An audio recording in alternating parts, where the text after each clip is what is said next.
Thank you very much to the WFH organisers for inviting me to talk about Factor XI deficiency this afternoon.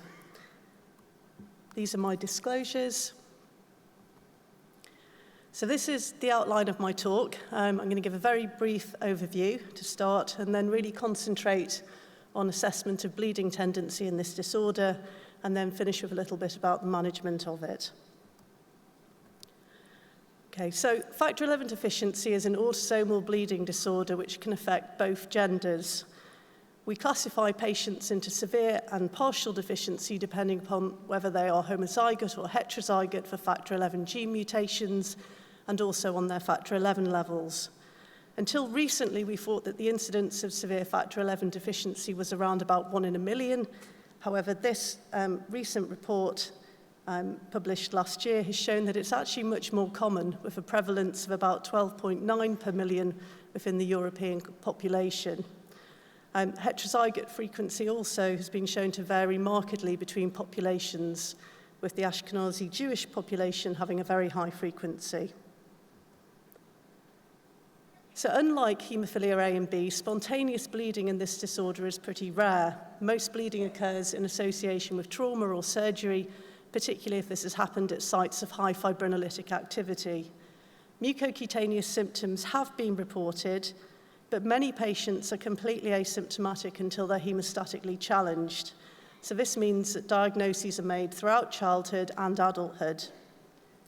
And more often we're seeing patients coming into our clinics who've been diagnosed purely on a preoperative APTT screen or by family screening.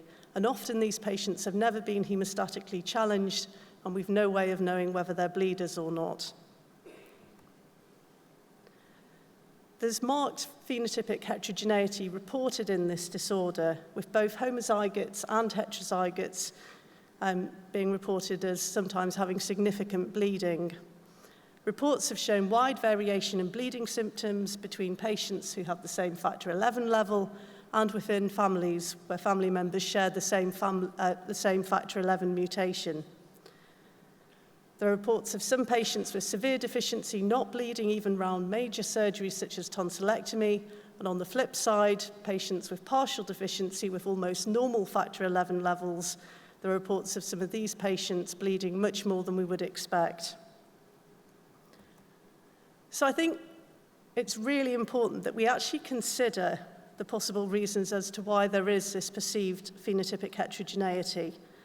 And this has mainly arisen from studies which have shown that there's no link between Factor XI levels and bleeding symptoms, and no link between genotype and bleeding symptoms. But firstly, multiple factors alter the assessment of a patient's bleeding tendency in this disorder, including whether or not the patient's had hemostatic challenges and at what site, and which bleeding symptoms doctors perceive as being significant in this disorder, and importantly, which bleeding symptoms patients see as being significant. There's been much variability in how research studies have classified bleeders from non-bleeders, and I'm not convinced that we've determined how best to do this. For example, should we only assess bleeding tendency in patients who've undergone surgery at high fibrinolytic sites? Do we consider bleeding following other hemostatic challenges such as orthopedic surgery relevant? Are other bleeding symptoms such as mucocutaneous symptoms as relevant in Factor XI deficiency compared to other bleeding disorders? So I think this area needs further work and definition. Secondly, we've got contrasting reports about associations between genotype and bleeding tendency. The studies which found an association between the two were in Jewish populations with high frequencies of the same mutation, compared to research which studied ethnically diverse patients with many different types of mutations. Thirdly, the main role of Factor XI in vivo is felt to be via the non-contact factor-driven pathway, the extrinsic pathway. Plasma Factor XI levels are derived from a contact pathway-driven in vitro test, and therefore this may not be the right test to measure the in vivo function of Factor XI and to compare the bleeding tendency to. And finally, it's been suggested that the overall balance of coagulation factors and the ability of other factors to compensate for the Factor XI deficiency may be an important part in determining bleeding tendency in this disorder. So taking all of that into consideration, we'll move on to the assessment of bleeding tendency. So why is it important that we get this right? Well, if we give non-bleeders factor XI replacement treatment with plasma or factor XI concentrate, we're putting them at risk of all of the complications on the right-hand side. If we undertreat our bleeders, we're putting them at risk of hemorrhage. So we really need to be working on trying to get this right for patients. So I'm going to look at each of these in turn, starting with the genotype. There are more than 220 mutations reported in this disorder, and they span all the way across the factor XI gene. Some of them affect factor XI production, dimerization of the molecules, the secretion of the molecules into the circulation, and also factor XI function. The only study that has really shown a strong link between genotype and phenotype has been within the Ashkenazi Jewish population, in which patients who are homozygous for the type 2 mutation, which is shown in which there's no factor XI produced at all, it's a null mutation, they had higher bleeding rates compared to those that were homozygous for type 3 mutations. That's a partial dimerization mutation, and those patients have factor XI levels of about 10. We also know that heterozygotes who have mutations with a dominant negative effect, where faulty heterodimers are trapped inside the cells and can't be secreted, we know that they have higher bleeding rates amongst the heterozygotes. But I don't think we have enough information to actually make decisions on treatment around surgery based on genotype at present. Probably need huge studies of huge numbers of patients to really work this out. So the bleeding history, this is our bread and butter of what we do in the clinic. It's useful if the patient's had a hemostatic challenge before. It's very useful if they've had things like tonsillectomies and dental extractions. But what it isn't useful is in those patients that have never been challenged, who are completely asymptomatic and who've pitched up to clinic because they've had a prolonged APTT in the preoperative screening setting, or they've had family screening done. These patients are a complete unknown quantity and very difficult to decide whether or not to treat them around surgery. For similar reasons, I don't think the bleeding scores are going to be very helpful in predicting bleeding tendency. This is some of the work from my PhD. We looked at ISTH and the condensed MCM DM1 VWD bleeding score in 50 controls, 71 adults with factor XI deficiency, and we also had 25 individuals who were parts of families with factor XI deficiency within the family, but they'd never been tested. And what we showed was that the bleeding scores were significantly higher in those patients with factor XI deficiency compared to the controls when you looked at them as a big group, but look at the overlap between those two groups. And we also showed that there was no significant difference in bleeding score between affected and unaffected family members when this was tested prospectively.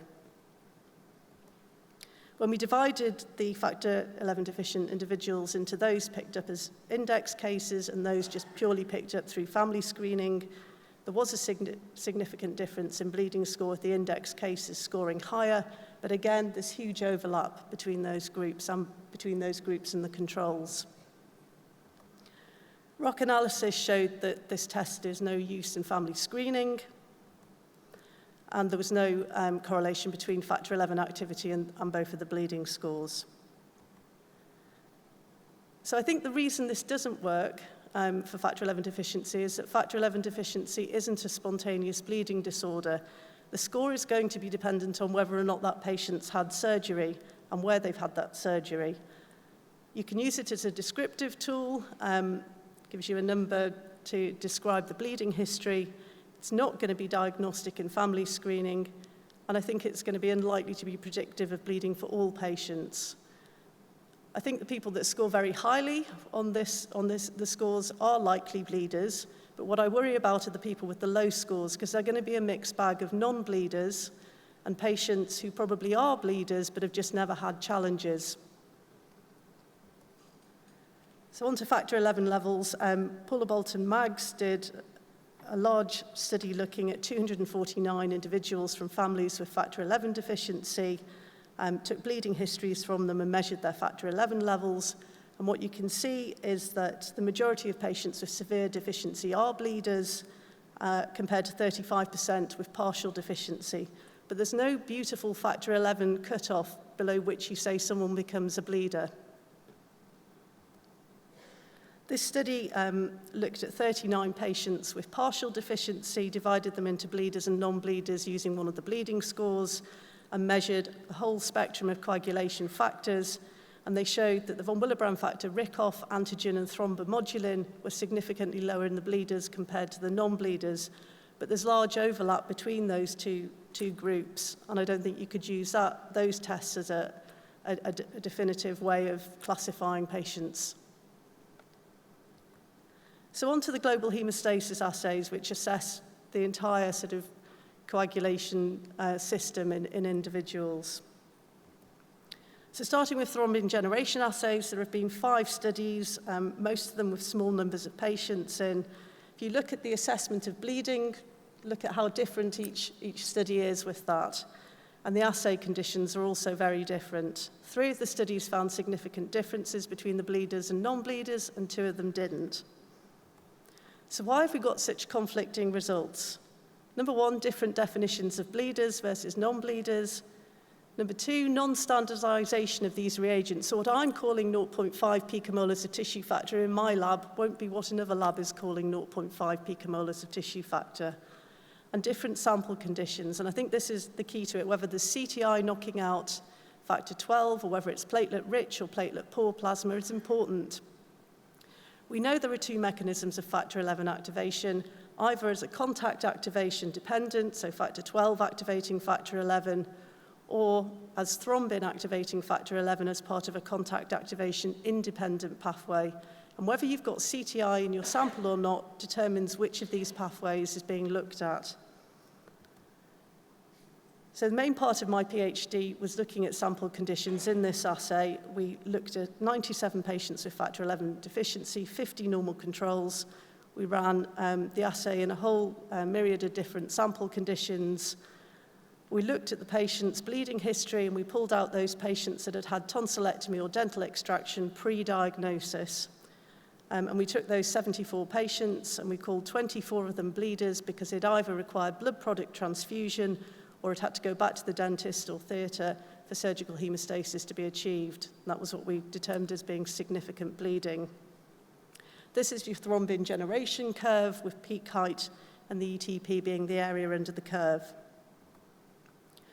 When we looked at factor 11 levels and standard measures of coagulation, in keeping with other studies, we didn't find a significant difference between the bleeders and non-bleeders.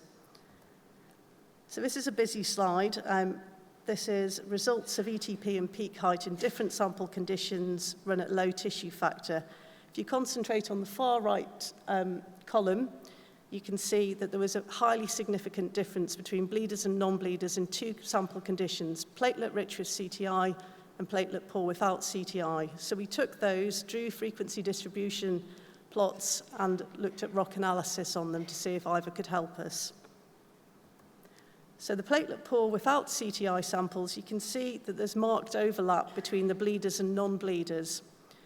And ROC analysis, if we set it so that we were picking up all bleeders at 100% sensitivity, we were achieving a specificity of 56%. So basically, too many non-bleeders would have been called bleeders if we'd used this. But in the platelet-rich plasma with CTI samples, we're starting to see a little bit more definition. It's not completely perfect, but if we put a cutoff here to diagnose our bleeders, we'd pick up all of these patients as being bleeders correctly. We'd have a few patients who are non-bleeders being incorrectly classified and receiving treatment they didn't need, but we would save all these patients from receiving plasma products. So the specificity at that was 80%. It's not perfect, but it's better than what the factor 11 levels are doing for us currently. So in summary, I think the assay, its ability to pick up bleeders is dependent on sample conditions. In our hands, platelet-rich plasma with CTI was best, but we need a prospective study set up to validate this. So moving on to whole blood ROTEM, 3 studies have looked at this and have found no significant difference between bleeders and non-bleeders. And again, different ways of assessing bleeding and different test conditions used. So Zucker et al., working with Elisa Wahlberg's laboratory in Chapel Hill, looked at 16 patients with severe factor XI deficiency. They separated their bleeders and non-bleeders on history around dental extractions, and they formed clot formation and fibrinolysis assays and fibrin network structure assays. And what they showed was that the 2 bottom plots show peak turbidity change and area under the curve, and they found a significant difference between bleeders and non-bleeders using those parameters. And also found a significant difference between the bleeders and non-bleeders when looking at fibrin network density. So we set up a collaboration with Elisa Wahlberg's lab, and this was published last week. So using the same cohort of patients that we used with my thrombin generation assay, we sent samples on 50 controls, 48 non-bleeders, 23 bleeders, again separated by dental extraction tonsillectomy histories, and they performed clot formation, clot structure, and clot lysis assays in platelet-poor plasma samples with CTI and without CTI, and this time with it using partially deficient patients as well as severely deficient patients. And then we went on to do ROC analysis. So clot formation assays in platelet-poor plasma with CTI, we got significant differences in Vmax and peak turbidity change between the bleeders and non-bleeders. And when you just looked at partial deficiency patients, you also saw that change. For clot lysis assays, Vmax area under the curve and peak turbidity change gave us that significant difference as well.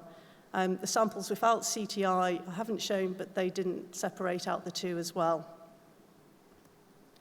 So ROC analysis. So if you look, this is what we're currently using in our clinics, is factor XI levels along with bleeding history. So we designed a model which consisted of adding up the APTT, the Vmax and area under the curve for the lysis assay results, and we got this ROC curve from that. We set it so that it had a high sensitivity of 0.94, so that we're picking up the majority of bleeders, and with that we got a specificity of 0.7, positive predictive value of 0.6.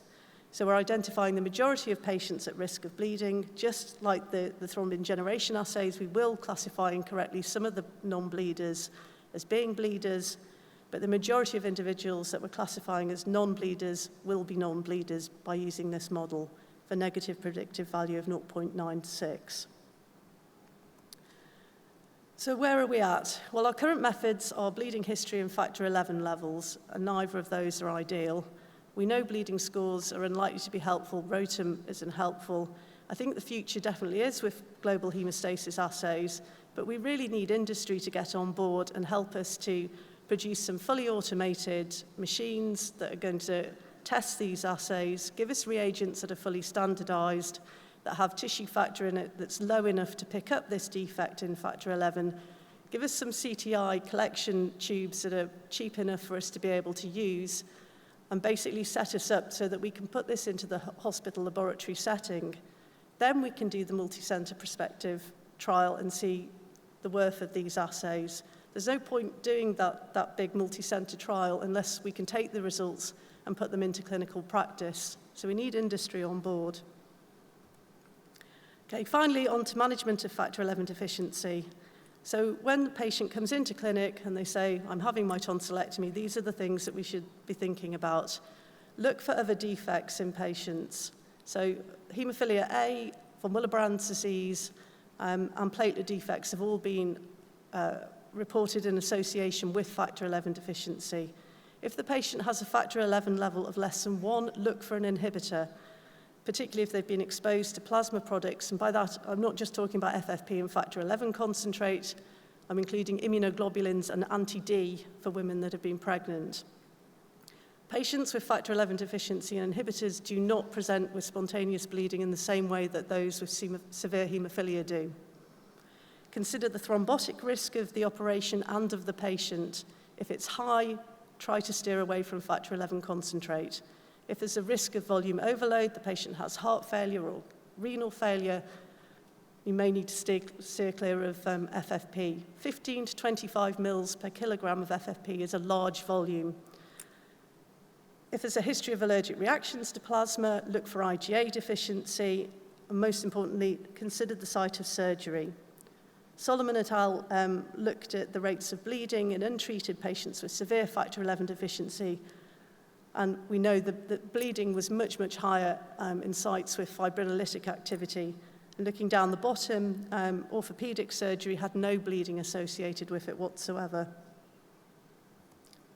So UK HCDO guidelines from 2014 said we should classify our patients at high risk if their factor XI levels less than 10, they've got an additional bleeding disorder, a personal history of bleeding, or if they're having surgery in areas of high fibrinolytic activity.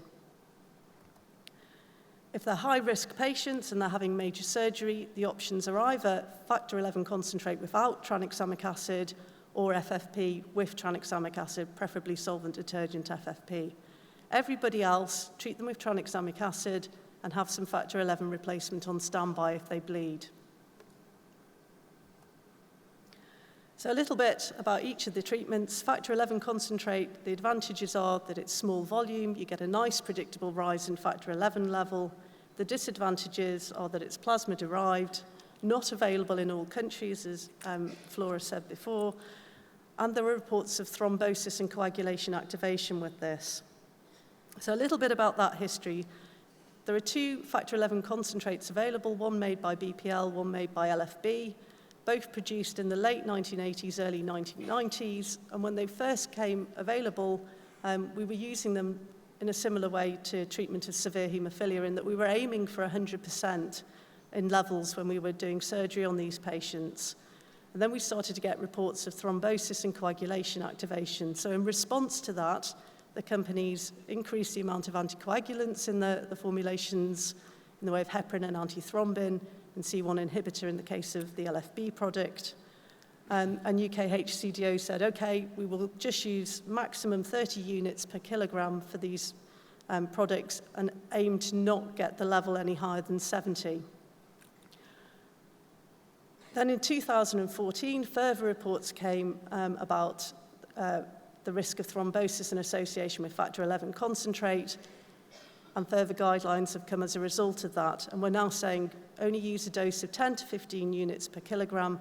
Try to avoid use in people that have high thrombotic risk, so the elderly, people who've had MIs, who've had strokes in the past, people that have got pre-existing coagulation activation, for example, prostate malignancies, and also, if possible, surgery that's high risk for thrombosis like hip and knee replacement. If you have to do it with the latter, then consider giving them thromboprophylaxis as well. So safety of factor XI concentrates, well, following on from that report in 2014, 3 different groups reported on their sort of experience of using factor XI concentrates over a number of years. And you can see that there are a small number of adverse events, both in the form of thrombosis and bleeding with both of these products. Okay, so on to fresh frozen plasma. Advantages are that it's readily available. Disadvantages, again, plasma-derived, very variable factor XI activity. It's nowhere near as predictable as with the factor XI concentrates as to how much of a rise in factor XI you'll get with these products.